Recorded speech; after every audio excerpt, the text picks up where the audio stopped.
Good day, everyone, and welcome to the first episode of what I hope is a burgeoning podcast. I am delighted to have you. So, who the heck am I? My name is Kay Crow. My friends call me Crow. The IRS calls me Kay. I have been writing for over 20 years because, quite simply, I cannot shut up. I make a full-time living as a writer, specifically as an on-demand typewriter poet. I've got a big mouth, so naturally, I decided to start a podcast, as all chatty people do. In addition to selling poetry, I like to think that I peddle surprise and delight. My offering is a spontaneous encounter and an intimate, utterly unique artistic experience.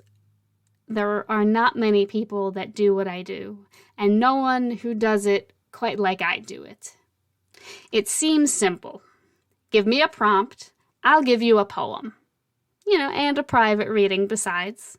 But I don't just write poems. I like to think that I create moments suspended in time.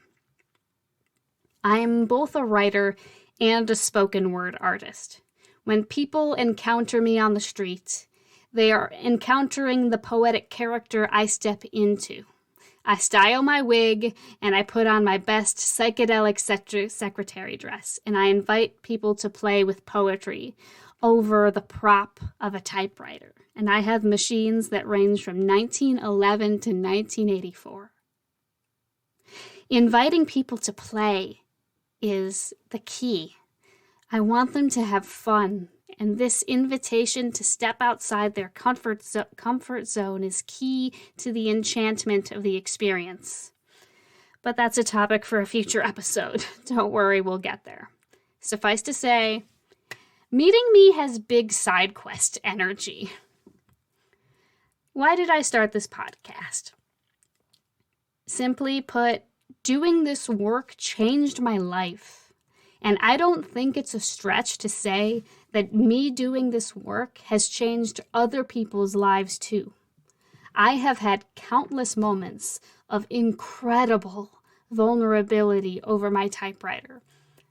I have seen people fall in love, mourn death, seek closure, muse on the nature of life, seek solace, and repair relationships with my poetry.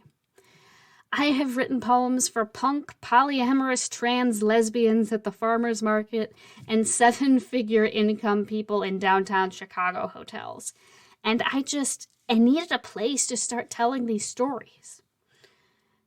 I got my start with the Typewriter Tarts, which was a typewriter poetry performance ensemble that I co-founded with some notable other poets, including Colty Tixai and Lisa Marie Farver.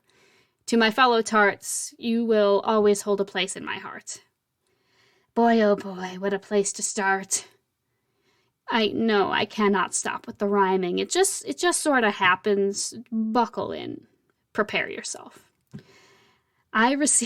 Back on topic, I received my first typewriter from Eric Plattner, who is one of the founders of Poems While You Wait, which is the poem writing and fundraising arm of the nonprofit Rose Metal Press that publishes unique and hybrid books. Eric hooked me up with a 1976 Brother Charger 11. I took it to the streets, and I have not looked back. I will be releasing one episode of this podcast on the final Tuesday of every month. This is a one-person show, a one-bird show, honestly. And though I might bring guests on occasionally, who knows what the future holds? We've got a lot of ground to cover because I have a lot that I want to talk about. I want to tell you about the philosophy of creative bravery and poetic improvisation. I want to tell you stories from my days as a street poet. I want to discuss the unique state that I like to call typewriter zen.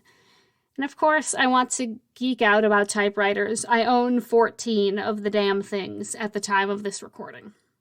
Yes, I have a problem. I highly recommend you get no more than one. Once you acquire a second, they start to breed. So, I will leave you with a story. This story happened while I was working in December of 2022. I was working the Randolph Street Market with my former project, the Typewriter Tarts. Now, the Randolph Street Market is this huge, sprawling vintage fair that is just filled to the brim with treasures. People come and they are hunting. The place is packed with people. Well, the upstairs is, anyway. You see, I and a few other vendors are in the basement. There's notably less traffic down there.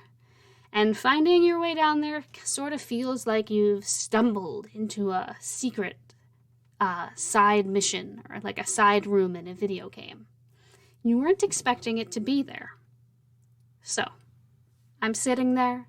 I have my tray tables. I have a big white sign with black letters that says poems. I'm wearing this floor-length black dress and this shawl that is this cashmere and white fox fur that a woman got in the 80s, and she gifted it to me. So I'm sitting there looking glamorous, and there's a tall, thin, balding man who comes into the basement. Let's call him Carl. He's wandering over to the food vendor, but our sign catches his eye.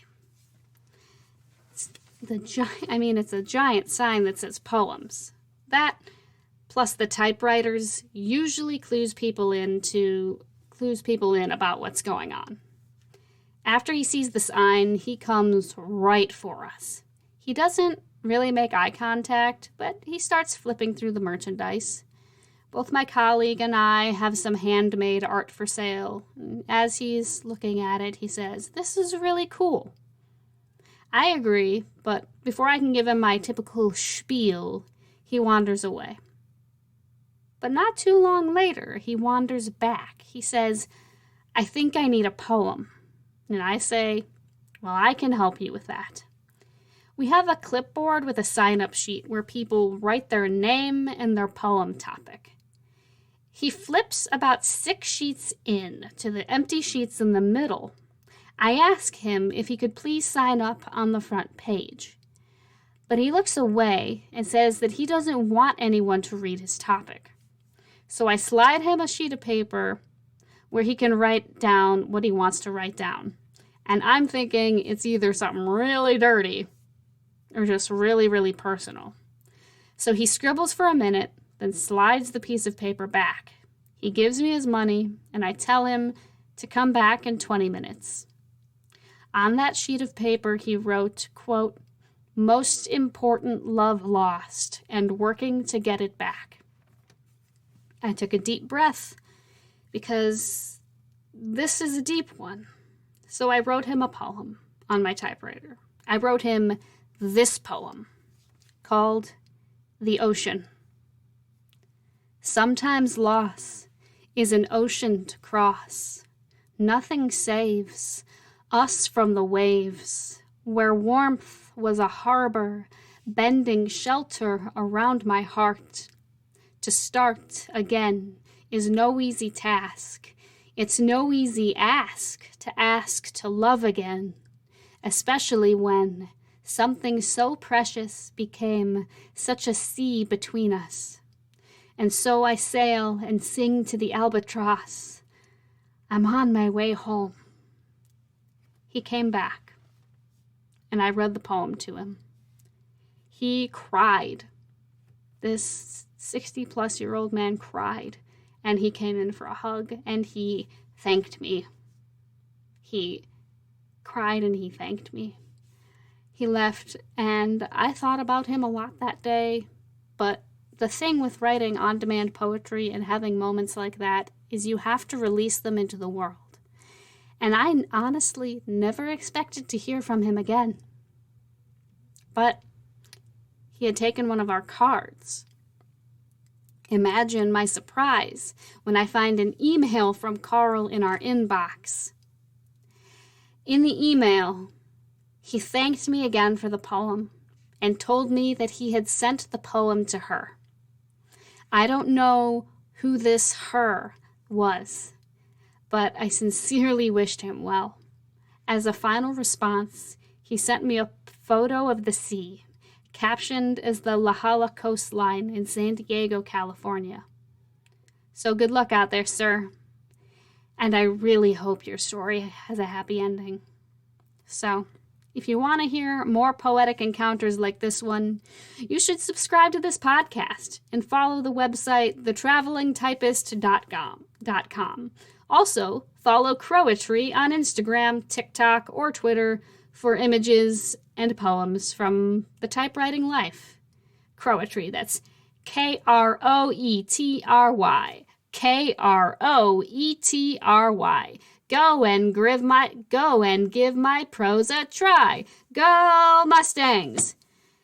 Yeah, I know I'm lame. Just welcome to the flavor of my brain. Thank you so much for your time, and stay poetic out there. This is Crow, signing off.